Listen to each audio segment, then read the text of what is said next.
it's been a long time since I played point guard. I had a little different philosophy. You know, point guards are supposed to, you know, distribute the basketball around. My view always was I was going to, you know, shoot. If I was hot, I was going to shoot the rock. If I was not hot, I was going to shoot till I got hot. And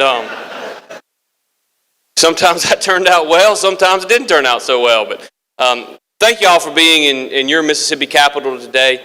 It is a special day for me and for all of the statewide elected officials who, in a joint session of the House and the Senate at 2 o'clock today, we will take the oath of office. Many of us for our at least second term, obviously with the exception of Governor Bryan, who will have his swearing in early next week in a joint session. But I'm excited about this 4-year term. I'm excited about the opportunity to work with Speaker Gunn, with Representative Snowden and their entire leadership team in the House. I got to tell you, a lot of times you read in the newspaper about all this fighting and acrimony and whatnot, and the only thing I want to say is just don't always believe everything you read in the newspaper, because if you look at what's been accomplished in the last 4 years, it's really quite remarkable, and it's something that I'm very, very proud of, particularly from a financial standpoint. When you consider the fact that when we came in, we inherited a budget that spent $460 million in one-time money on recurring expenses. The Legislative Budget Committee passed out a sheet of paper, actually, at our last hearing back in December. And what that sheet of paper said and showed is that over the last 20 years or so, prior to us getting elected, every single year the legislature had spent at least $200 million in recurring revenue on recurring expenses. Well, that's something you can do for a week.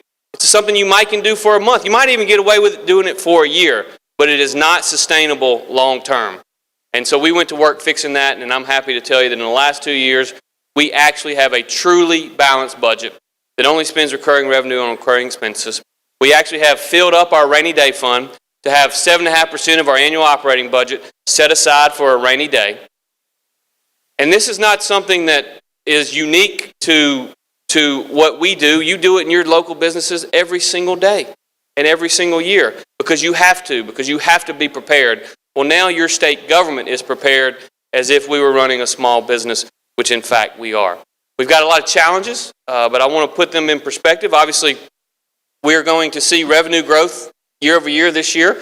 It's probably not going to be as large of a year-over-year revenue growth number as the revenue estimating group originally estimated. The original estimate was that we would grow at about 1.9% year over year. They've asked us to revise that downward to 1.1%, which we have certainly done.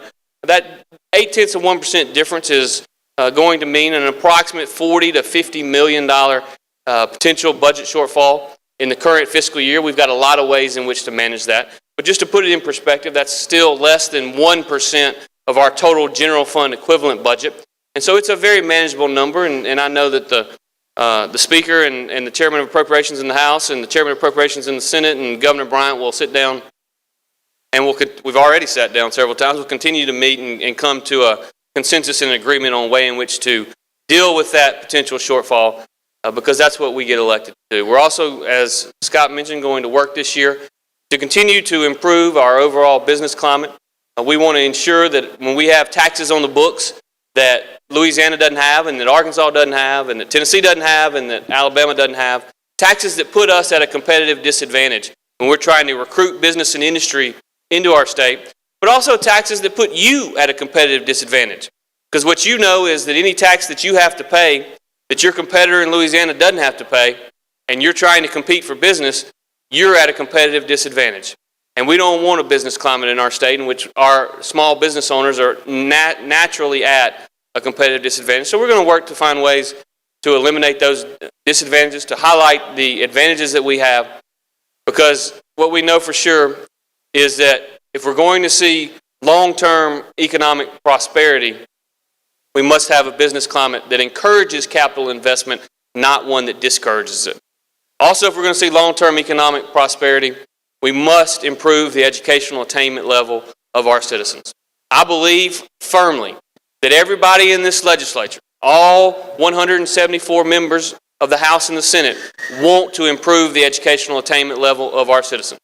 Now, there are going to be disagreements on how we get there. I, for one, believe that we need more options for our kids. I believe that we need to continue to allow for more investments in public education. But I also have a fundamental belief which goes something like this. I believe it should not matter what a kid's zip code is, nor should it matter what a kid's mom and dad does, or in some instances don't do for a living. Every kid in our state deserves an opportunity for success.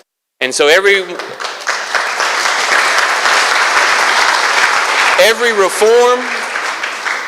reform and every investment that we've made in the last 4 years, and by investment I mean real money, we'll spend over $400 million more on public education this year than was spent 4 years ago. But every investment we've made and every reform we've made has focused on what's best for kids, whether it's best for the adults or not.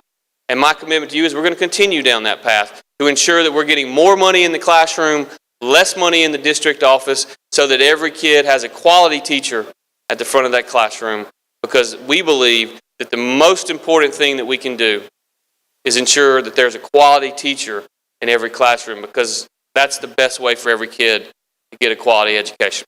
There's a lot of discussion and conversation about infrastructure spending, and I think it's a very timely conversation.